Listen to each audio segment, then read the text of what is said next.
जी नमस्कार, स्वागत है आपका मीना वाटिका ऑनलाइन क्लासेस में। आज के क्लास में हम मेटल पढ़ेंगे, यानी कि धातु क्या होता है ना, उसके फिजिकल प्रॉपर्टीज क्या है, उसकी केमिकल प्रॉपर्टीज क्या है, इसकी चर्चा आज के क्लास में हम करेंगे। तो चलिए वन बाय वन करके हम क्लास करते हैं। सबसे पहले समझते हैं कि मेटल क्या है। मेटल आप जानते होंगे कि प्रकृति में कुल 118 तत्व हैं, 118 एलिमेंट हैं, 118 एलिमेंट हैं, जिसमें से 91 मेटल है। कितने हैं? 91 मेटल है। इसी 91 मेटल की चर्चा हम करेंगे, ठीक है।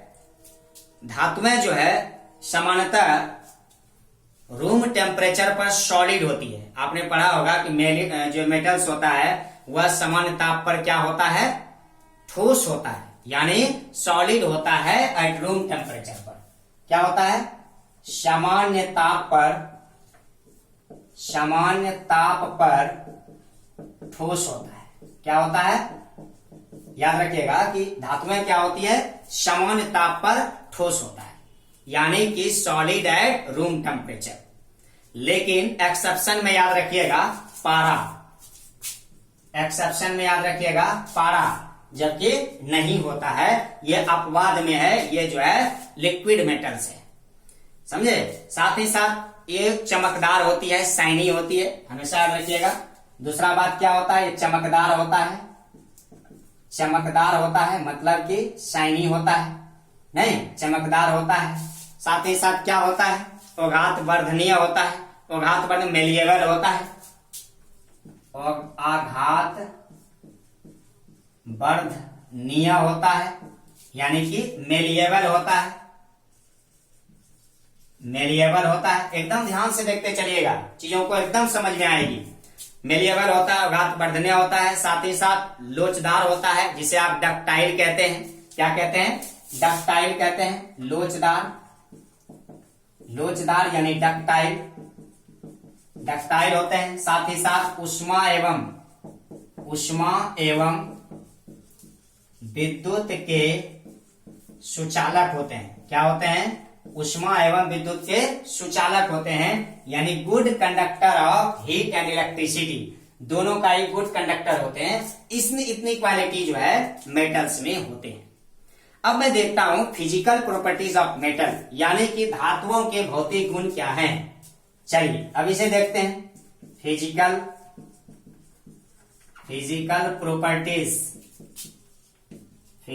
प्रॉपर्टीज ऑफ मेटल मतलब धातुओं के भौतिक गुण। क्या? भौतिक गुण। चलिए देखते हैं कि भौतिक गुण क्या क्या होता है, यानी इसका जो है फिजिकल प्रॉपर्टीज क्या क्या होता है। चलिए समझते हैं नंबर 1 से। तो धातु का सबसे भौतिक गुण है कि ये सामान्य रूप से, यानी सामान्य ताप पर जो है ठोस अवस्था में इसको होना। नहीं, सामान्य ताप पर क्या होना? ठोस अवस्था में होना।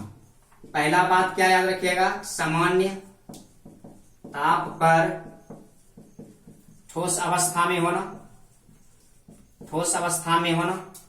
नहीं, दूसरा ये साधारण ताप पर क्या होना? ठोस अवस्था में होना। लेकिन मरकरी याद रखिएगा, मरकरी के अतिरिक्त जितने भी धातुएं हैं सभी ठोस अवस्था में पाई जाती है सामान्यतः, यानी 25 डिग्री सेंटीग्रेड पर, सामान्य ताप पर। लेकिन आपने गैलियम का नाम सुना होगा। गैलियम निम्न ताप पर ठोस अवस्था में होता है, ठोस अवस्था में पाई जाती है। लेकिन लगभग यदि 29 लगभग यानी 30 डिग्री सेंटीग्रेड ताप यदि दिया जाए तो गैलियम द्रव अवस्था में आ जाएगा। याद रखिएगा, गैलियम जो है लगभग 29.76 डिग्री सेंटीग्रेड यदि टेम्परेचर दे दिया जाए तब यह द्रव होगा। इससे कम टेम्परेचर पर यह ठोस अवस्था में होता है। साथ ही साथ मरकरी याद रखिएगा, जिसे आप Hg से सिंबॉलिक करते हैं, Hg नहीं, यानी कि ये मरकरी होता है और ये क्या होता है? द्रव अवस्था में होता है। ये अपवाद में होता है, द्रव अवस्था में होता है, ठीक है। तो पहला बात जाना। अब फिजिकल प्रॉपर्टी, इसका दूसरा प्रॉपर्टीज क्या है इसे समझते हैं। दूसरा प्रॉपर्टी इसका है कि लस्टर होता है। लस्टर समझते होंगे, लस्टर LUST या लस्टर होता है चमक। लस्टर मतलब चमक। धातुओं में एक विशेष प्रकार की चमक होती है। शुद्ध रूप से धातुओं की तरह, धातुओं में क्या होता है, धातुओं की जो सतह होती है वो चमकदार होती है। इनमें प्रकाश को क्या कर सकती है, रिफ्लेक्ट करने का गुण होता है। नहीं, क्या होता है, धातुओं की सतह चमकदार होती है, साथ ही साथ क्या होती है कि जो है ये प्रकाश को क्या कर सकता है, रिफ्लेक्ट कर सकता है, यानी कि प्रतिबिंबित करने का गुण होता है। इसमें प्रकाश को प्रतिबिंबित करने का गुण होता है, नहीं, प्रकाश को क्या करने का गुण होता है, प्रतिबिंबित करने का गुण होता है। यानी और धातु की सतह जो होती है क्या होती है, चमक होती है। चमक होने के कारण क्या होती है, प्रकाश को रिफ्लेक्ट करती है। क्लियर है। नंबर 3, हार्डनेस मतलब हुआ कि धातुएं कठोर होती है, यानी कठोरता की मैं बात कर रहा हूं। धातुएं क्या होती है, कठोर होती है, इसे समझते हैं। सामान्यतः धातुएं कठोर होती है, नहीं, जैसे लोहा हुआ, निकेल हुआ, कोबाल्ट हुआ, ये सब के सब क्या है, कठोर होता है। लेकिन कुछ ऐसे जो है मेटल्स हैं जो मुलायम भी होते हैं, जैसे सोडियम, पोटेशियम, लिथियम। सोडियम हुआ, पोटेशियम हुआ, ये दोनों क्या होती है, मुलायम होती है। मुलायम ऐसा होता है कि इसे चाकू से काटा जाना संभव होता है, इसे चाकू से आसानी से काटा जा सकता है, नहीं, इसे चाकू से आसानी से क्या किया जाता है, काटा जा सकता है। वैसे धातुओं की फिजिकल प्रॉपर्टीज होता है कि धातुएं क्या होती है, हार्डनेस होती है, कठोर होती है, जैसे लोहा, कोबाल्ट, निकेल एक्सेट्रा। क्लियर है। अब मैं बात करता हूं मेलिएबिलिटी का, यानी कि आघातवर्धनीयता का। नंबर 4, आघातवर्धनीयता का, आघातवर्धनीयता यानी मेलिएबिलिटी। क्या मैं बात कर रहा हूं, मेलिएबिलिटी का। मेलिएबिलिटी है ना, ये आघातवर्धनीयता का। आघातवर्धनीयता का मतलब हुआ कि यदि हथौड़ी से उसे प्रहार किया जाए तो वह चपटा हो जाएगा, लेकिन टूटेगा नहीं। यानी कि धातुओं पर आघात करके पतली पतली चादरें बनाई जा सकती है। धातुओं पर आघात करके क्या कर सकते हैं, पतली पतली चादरें बनाई जा सकती है। साथ ही साथ अधिक लचीलेपन होने के कारण उसे चादरों की तरह लपेटा भी जा सकता है। ये कहलाता है आघातवर्धनीयता। क्लियर है। यानी कि इस पर प्रहार करके इसकी चादर बनाई जा सकती है, यानी कि इसकी चादर के रूप में बनाई जा सकती है, चादर बनाई जा सकती है। नहीं, ये हुआ इसका आघातवर्धनीयता। क्लियर है। नंबर 5, 5वां नंबर में तन्यता देखते हैं। धातुओं की एक विशेष प्रकार की गुण है तन्यता। तन्यता को इंग्लिश में बोलते हैं डक्टिलिटी। क्या कहते हैं, डक्टिलिटी है ना, डक्टाइल जिसे कहते हैं। तन्यता मतलब खींचना उसको, तन्यता मतलब खींचना। यानी इसका सीधा यदि अर्थ लगाएं तो क्या लगाइएगा कि धातुओं को पतले तारों के रूप में खींचा जाना तन्यता होता है। धातुओं को पतले तारों के रूप में खींचा जाना तन्यता होता है। अब बात करते हैं, प्रत्येक धातु का अलग अलग तन्यता होती है। जैसे 1 ग्राम चांदी से आप याद कीजिएगा, 1 ग्राम चांदी से यानी सिल्वर से, 1 ग्राम Ag यानी चांदी से 2 किलोमीटर का तार खींचा जा सकता है। 1 ग्राम सोना से 3 किलोमीटर लंबा तार खींचा जा सकता है। ये है इसकी डक्टिलिटी क्वालिटी, समझे ना। इसका एक फिजिकल प्रॉपर्टीज है। 1 ग्राम चांदी प्रत्येक जितनी भी धातु है सबकी अलग अलग डक्टिलिटी होती है, समझ गए ना, सबकी अलग अलग तन्यता होती है। क्लियर है। ये हो गया इसका तन्यता। नेक्स्ट हम बात करते हैं, ये ऊष्मा और विद्युत की सुचालक होती है। 6 नंबर जो फिजिकल प्रॉपर्टीज है वह है गुड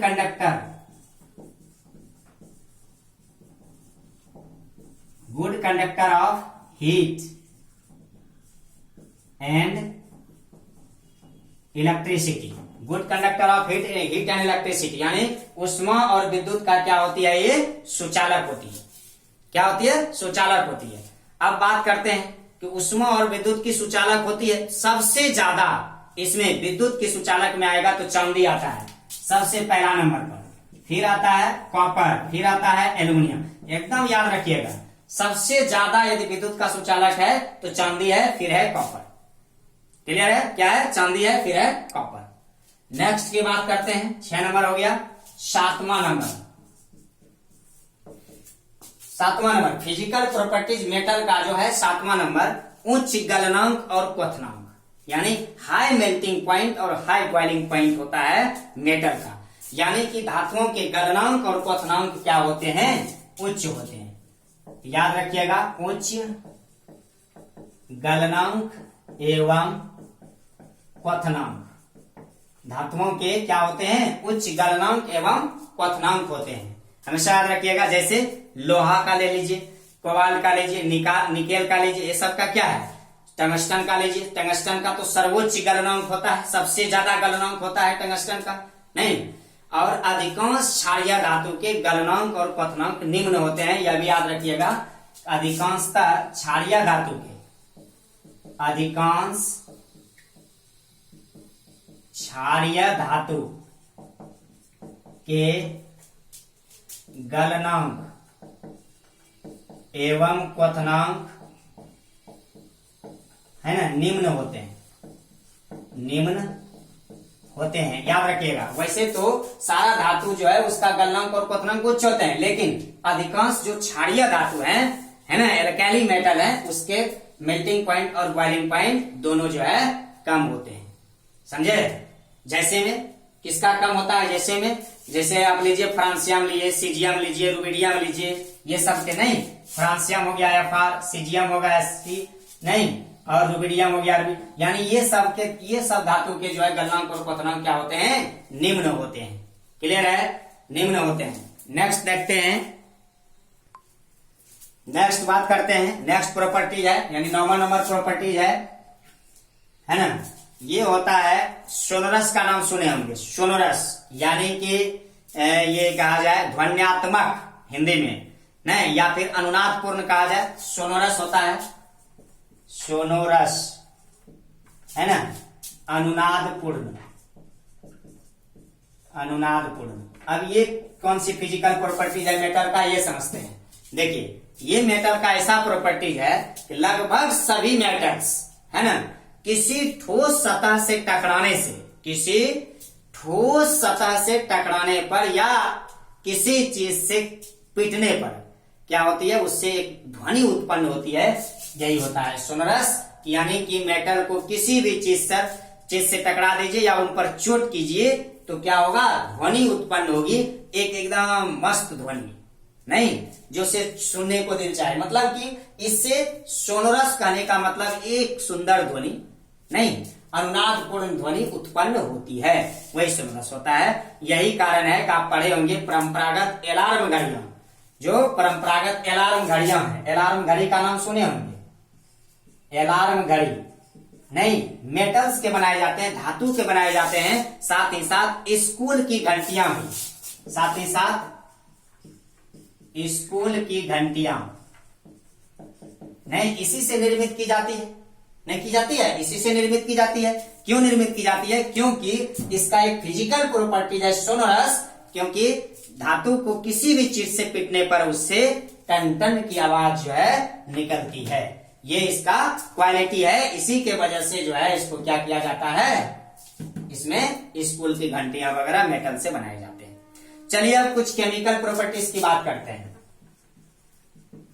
केमिकल प्रॉपर्टीज,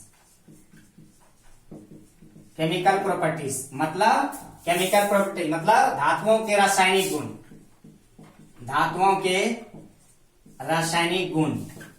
चलिए समझते हैं धातुओं के रासायनिक गुण में नंबर 1, धातुओं के रासायनिक गुण क्या है? सबसे पहले तो इसका इलेक्ट्रॉनिक कॉन्फ़िगरेशन, इलेक्ट्रॉनिक विन्यास, इलेक्ट्रॉनिक विन्यास, एकदम ध्यान से समझते चलेंगे। इलेक्ट्रॉनिक विन्यास, इलेक्ट्रॉनिक कॉन्फ़िगरेशन क्या है? धातुओं के परमाणु के बाह्यतम कोश में सामान्यतः 1 से 3 इलेक्ट्रॉन होते हैं, नहीं, धातुओं के नहीं, जैसे एल्युमिनियम लेते हैं, जैसे देखिए एल्युमिनियम लिए, एल्युमिनियम का परमाणु संख्या कितना होगा? 13 होगा। तो जब एल्युमिनियम का परमाणु संख्या 13 होगा, इसका क्या लिखिएगा? इलेक्ट्रॉनिक विन्यास 283 लिखिएगा। मैंने क्या कहा, धातुओं के अंतिम यानी बाह्यतम कोश में 1 से 3 इलेक्ट्रॉन होते हैं। देखिए इसमें 3 इलेक्ट्रॉन हुआ। जैसे कोई लेते हैं, मान लिया जाए सोडियम लेते हैं, सोडियम का परमाणु संख्या कितना है, 11 है। तो इसका आप इलेक्ट्रॉनिक विन्यास लिखेंगे 2 8 1। देखिए बाह्यतम कोश में 1 इलेक्ट्रॉन है, वही कह रहे हैं कि इसका जो इलेक्ट्रॉनिक कॉन्फ़िगरेशन है केमिकल प्रॉपर्टीज में यानी धातुओं के अंतिम कोश में 1 से 3 इलेक्ट्रॉन होते हैं। जैसे मैग्नीशियम लेते हैं, तो मैग्नीशियम का कितना होगा 12। तो 12 होगा तो इसका क्या लिखिएगा 2 8। देखिए 2 इलेक्ट्रॉन है नहीं। अब आप कहिएगा सर तनिकवा ले लेते हैं, होशियार बनते हैं, कोई बात नहीं, तनिकवा ले लीजिए, बड़का लीजिए, बड़का ले लीजिए, कोई प्रॉब्लम उससे नहीं है। चलिए लेते हैं, मान लिया लोहा लेते हैं 26। लोहा का कितना होता है 26 होता है। चलिए लिखते हैं, तो 2 लिखेंगे, 8 लिखेंगे, 18 लिखेंगे। क्लियर है, तो 2 8 18 ज्यादा हो गया। चलिए 8 लिखते हैं, नहीं तो कितना हो गया 8 10 18 8, यानी इसके अंतिम कोश में कितने हो गए 8 हो गए। क्लियर है, देखिए 2 8 10 18 26। मान लिया कॉपर लेते हैं, तो 29 लेते, तो कितना लिखते 2 8 18, नहीं तो कितना हो जाएगा यहाँ 1। तो यहाँ पर क्या हुआ, अंतिम में 1 इलेक्ट्रॉन है, तो वही कह रहा है 1 से 3 इलेक्ट्रॉन होता है। क्लियर है, बाह्यतम कोश में। तो ये पहला प्रॉपर्टीज हुआ। क्लियर है, दूसरा प्रॉपर्टीज है केमिकल प्रॉपर्टीज। क्या है दूसरा, ये समझते हैं।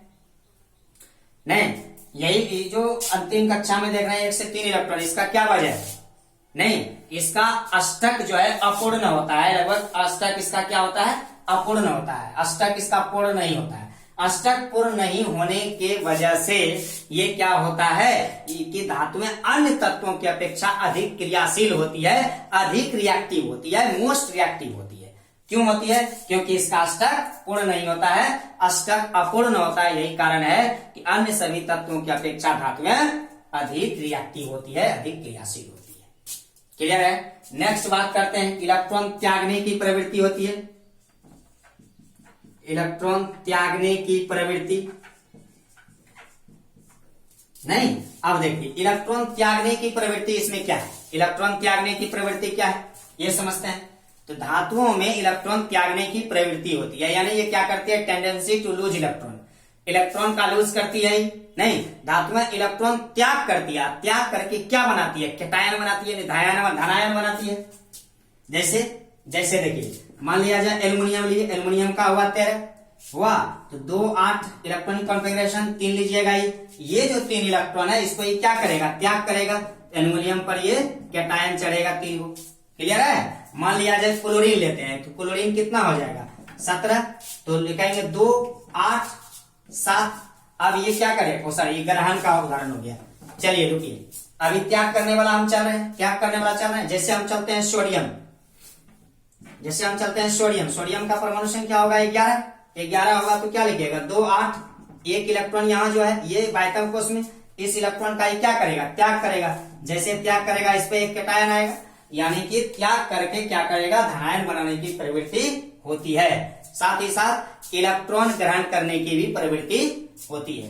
क्लियर है, इलेक्ट्रॉन त्यागने की प्रवृत्ति समझ गए, धनायन बनाएगा। क्लियर है, अब आते हैं बात करते हैं विद्युत ऋणात्मक तत्व। विद्युत ऋणात्मक तत्व भी इसका एक प्रॉपर्टीज है, लो इलेक्ट्रोनेगेटिविटी, निम्न विद्युत ऋणात्मकता होता है। नेक्स्ट होता है निम्न विद्युत ऋणात्मकता।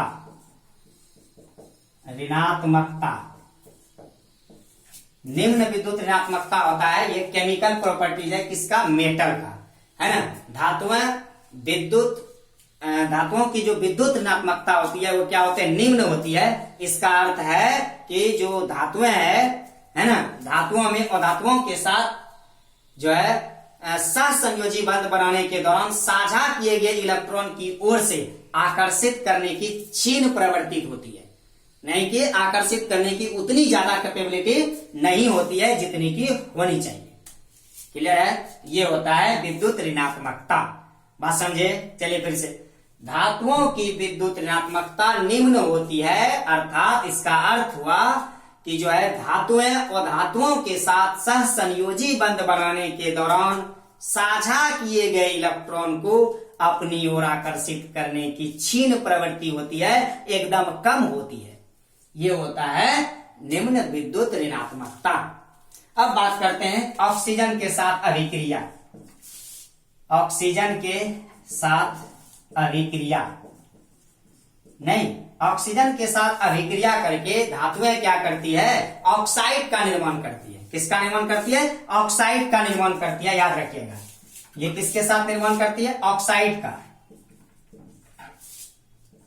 ऑक्साइड का निर्माण करती है ऑक्सीजन के साथ प्रतिक्रिया करके। कुछ वैसे जो है एलिमेंट है, कुछ ऐसे मेटल्स हैं, कुछ ऐसे धातु हैं जो क्या करते हैं? ऑक्सीजन के संपर्क में आते ही जलने लगते हैं। जैसे याद कीजिए सोडियम और पोटेशियम। सोडियम याद कीजिए, पोटेशियम याद कीजिए। इसे कहां रखा जाता है? किरोसिन में। किरोसिन में क्यों रखा जाता है? क्योंकि ये इतना रिएक्टिव है सोडियम पोटेशियम कि जैसे ही यह हवा के संपर्क में आता है यह जलने लगता है। यही कारण है सोडियम और पोटेशियम को मिट्टी तेल में रखा जाता है। क्लियर है? तो आज का क्लास यहीं तक। मिलेंगे फिर नए क्लास में नए अंदाज और नए विश्वास के साथ। तब तक के लिए बने रहिएगा मेरे साथ। जय हिंद, जय भारत।